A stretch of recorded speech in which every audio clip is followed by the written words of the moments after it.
I did provide these 4 evidences, and Matt just really didn't address these. They virtually went dropped.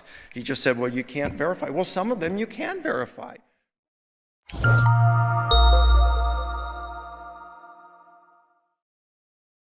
Let's begin with my first major contention, that empirical data strongly suggest that reality has a supernatural dimension. And here I provided 4 lines of evidence in support of that contention. I argued for paranormal phenomena, well-evidenced near-death experiences, veridical apparitions, and extreme answered prayer.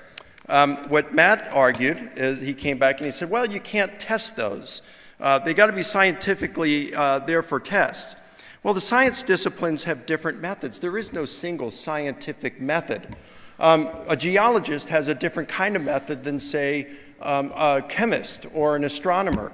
And there are certain, not all science has a scientific method where you can test something or you can repeat this in a lab. For example, geology, evolutionary biology, paleontology, archaeology, all of these sciences, you can't test these things. You can't do controlled and repeatable experiments in these.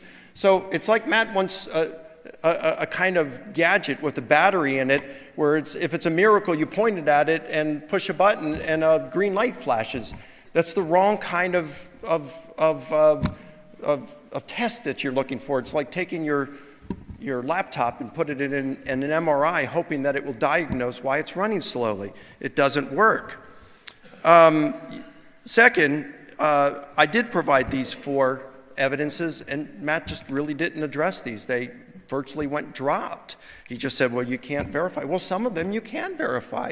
Like I mentioned with the approximately 300 well-evidenced near-death experiences, 200 alone are in that book, where in order to be included in that book by these scientists, it had to have at least one external source who could corroborate the occurrence of the event. Not that this person thought they experienced it, but that when this person said, hey, I met so-and-so and they told me this, they could, boy, I wish I could give examples. There's so many examples, I just don't have the time.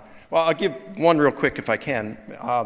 There's this one example where this mother was dying. She was in the hospital, ready to die, and she wanted to see, or actually she didn't want to see her son. She was estranged from him. He had caused him great financial trouble. He wanted to see her. She refused. The daughter was with her mom in the hospital. The son was in a bar across from the hospital crying at the bar when all of a sudden his mom came walking in. She was dressed. She came in the bar. She saw him. She started walking toward him. He stood up. He said, Mom, what are you doing here? He starts walking and some people got in the way and she was gone. Well, a few moments later, her mom in the hospital woke up and she told her daughter, I just had a weird dream. I dreamt that I was in a bar and I saw my son crying at the bar and he started walking to me and then I woke up. And the doctors, a doctor who was there who had been tending was able to verify this with the son, that that's what he saw independently, and then verify it with the daughter, and then mom died that night. So you see these kinds of things. That's the kind of stories that we find, 200 to 300 of these, so they are verified.